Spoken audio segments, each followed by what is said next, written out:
What's up, Better Days? It's crappie fishing time of year.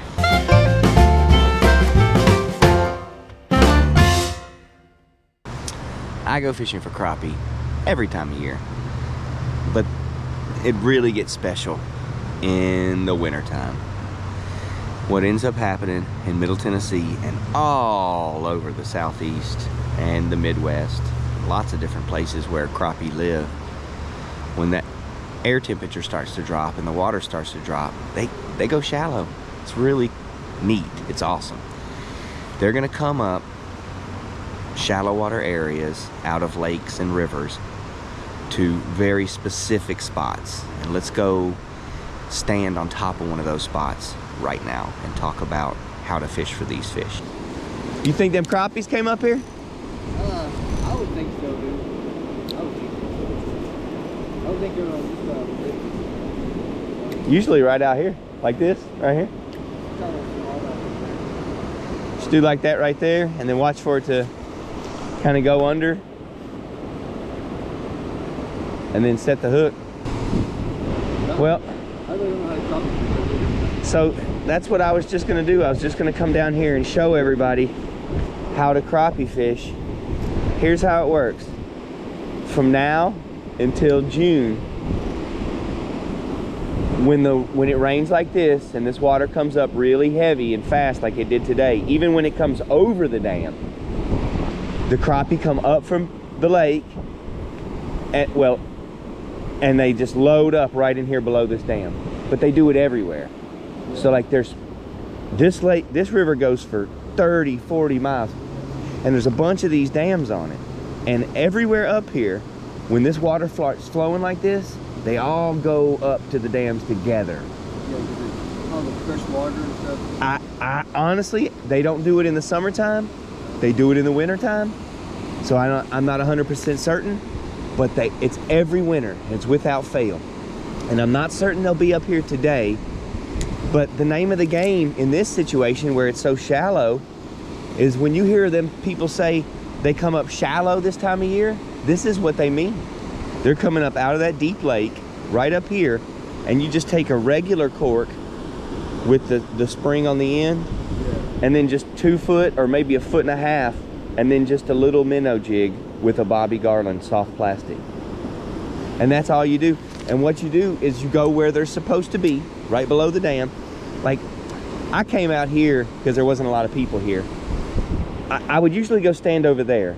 There's see the really nice pool right behind all of this stuff? Yeah. The water swirls back there, and it slows down. Well, it does that right here. It does that right here. So this is a good spot.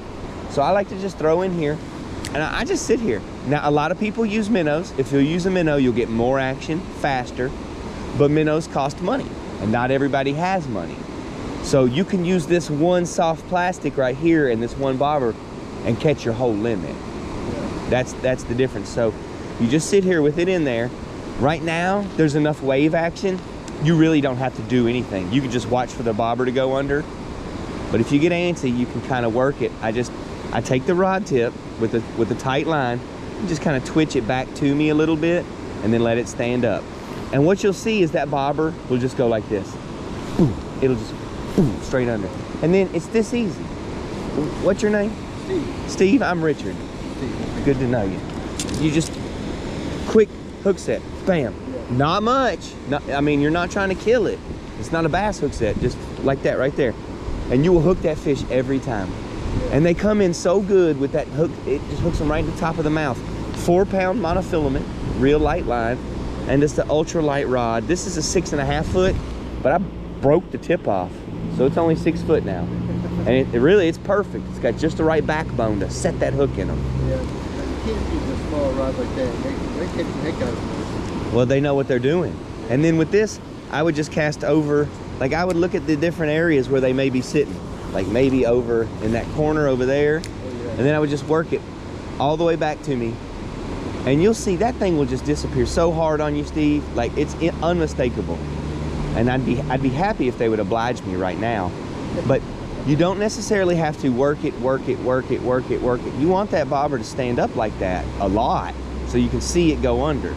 So just give it a twitch or two, work it back to you, Give it a twitch or two.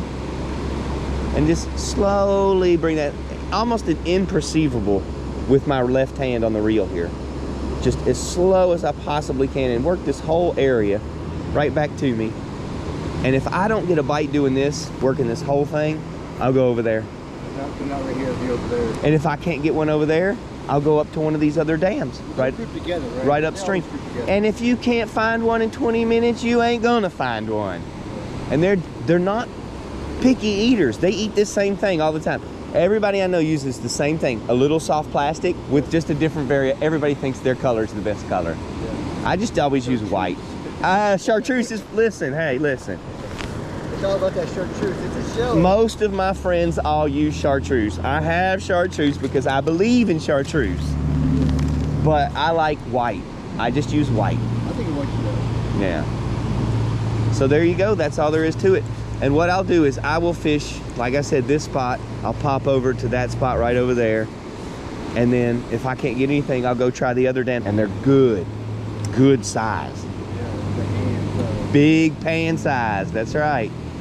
I think I'm gonna pop right around here and give it a shot. And then I might go up there. Nice to meet you again. It's great to meet you.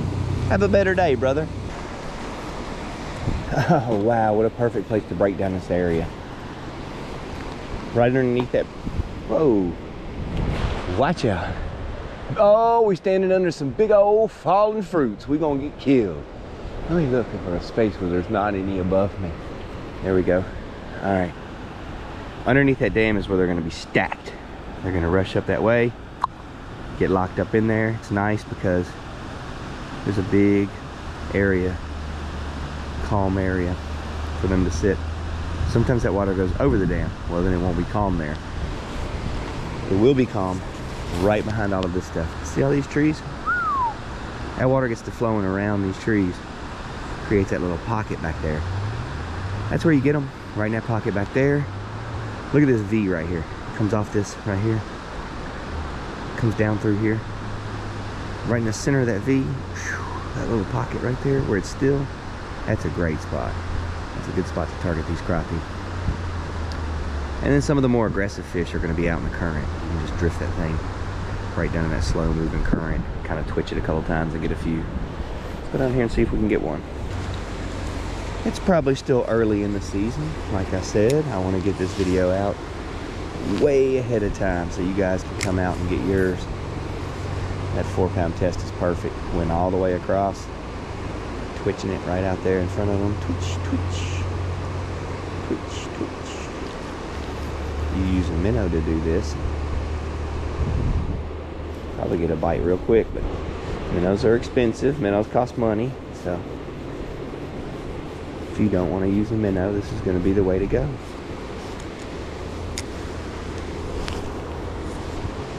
Oh yeah, that's great.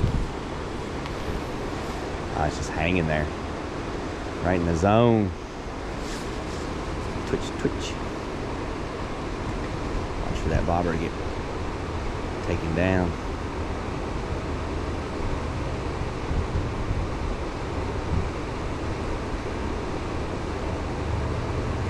Twitch, twitch. Okay, not a big deal. A little more areas that look promising here. If there are any aggressive fish, you can just throw it right down the center. Try to reel that slack out, keep that line tight. Give it a twitch, twitch. Twitch, twitch. Not too much on the twitching. You like that bobber to stand up real good. You can see it go under. They love it to hit it when it stands still anyway. A lot of times you can just leave it perfectly still. I'll take that too. Just gotta see what the fish want. It doesn't take long, 15-20 minutes breaking down a spot like this, and you'll know if there's any fish in here for you. And you'll know if you need to move on to a different spot. Maybe they just haven't come up yet. That's the case right here. They'll be here all winter long. They'll be all over at all kinds of spots like this. What do you mean spots like this? Nothing else looks like this. Alright, I'll tell you what, I'll show you some other spots so we can break those down, and then you can kind of look for something in your area that might be similar. Alright, so here's another dam. not all dams are created equal. That last dam we could stand on top of. When the water goes over it, obviously you won't be able to do that. But this one right here, the water always rolls over it. So it's not that same type of dam, but it's the same principle. This thing right here, just like every dam in the Southeast or the Midwest or really all over the country all winter long, whether it's a reservoir dam for a giant lake or a pencil mill dam like we were just at, or a low head dam like this one right here, crappie are gonna rush up to the base of these dams all winter long. And you're gonna be able to get them easily. The best way to get them is gonna be with a bobber and a little presentation. Like I have a little soft plastic. You can use a minnow, like I've said over and over. Minnows cost money, so the next best way, just get you some, I like pearl colored bobby garlands. That's that white pearl color. But everyone has their own favorite color. They insist, oh, this is my favorite, this is what works. Not a big deal. You get what you think works. Go with your confidence lure, whatever you think is going to get them, whatever your best experience is. The fact of the matter is, a lot of times you're going to come out here and you're going to see this, and that rain is going to make it brown or muddy or gross or dirty, or there's going to be debris everywhere in the water. Doesn't matter. You need to go for it. When this gets all dirty and muddy, instead of using those bright colors like white, you need to go to a darker color like a black. When the white lure is in that muddy brown water, it just gets lost. That bright color just gets lost. That dark jig head presents a dark silhouette in the water that's much easier for these fish to pick up. It's kind of counterintuitive. That's the way a lot of fishing is. Let's break down this spot right here and see if we can find us a fish. All right, I've still got this depth set from where we were. That's a little too deep. See how shallow the river is, how narrow it is.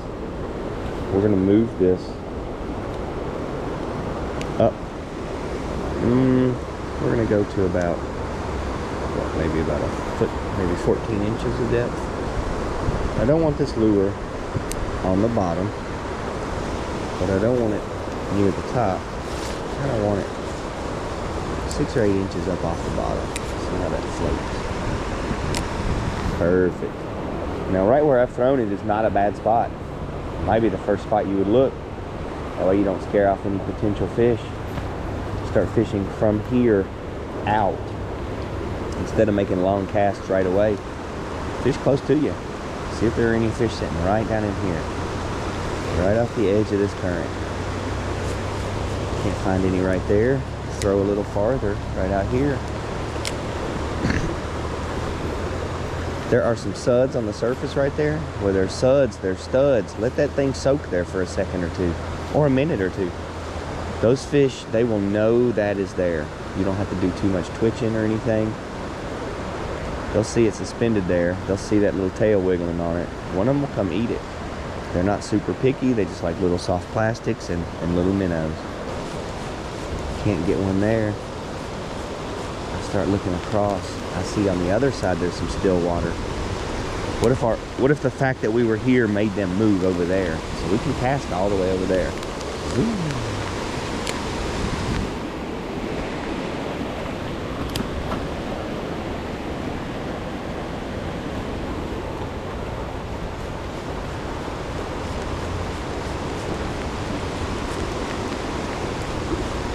That's one of the biggest advantages to using a soft plastic instead of a minnow. You're not going to be able to throw your bait off the hook, so you can really cast it all the way across. That's over there in that still water. Take that bobber while it drifts down through there and give it a couple twitches. Twitch, twitch, twitch, twitch. Watch for that thing to rocket under. And when it does, we'll just slap that hook with a quick twitch of the wrist, and that'll set that hook into them. There are places out in the current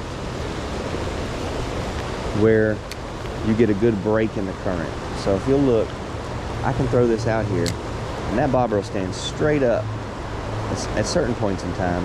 There it goes right there. Now it's out in the middle of the river in the current, but it's standing straight up. That's a good slow water spot to target these crappie. And like I do at every spot, if I can't get a bite within like 10 or 20 minutes, I'll just move on to a different spot. They're probably not here, but they're going to be in places like this all winter long. They'll be real easy to find. All right, here's yet another situation where they're gonna swim right up to the base of this thing. It's gonna be impossible with heavy rain to stand up there. The water's gonna be rolling across the top. So you won't be able to stand up there. You'll have to stand somewhere like down here. And this is how I'm getting to them. This is 4-pound monofilament. This is a 6.5 foot ultralight rod, but it's been broken, so it's only 6 foot now. And this is just a little Okuma reel, but it's got mismatch handle. The anti-reverse don't work real good. It's not the best gear in the world, but that's not what you need to get these fish. You need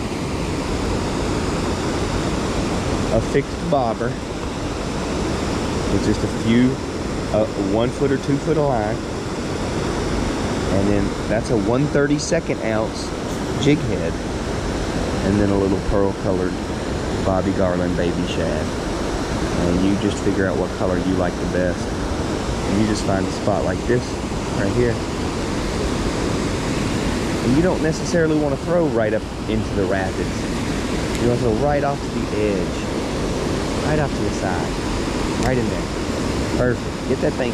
If that thing can stand up without tilting too much, then you're really fishing good. Then you know it's really in a good position. We can let that thing sit there really for as long as we want. We're fishing.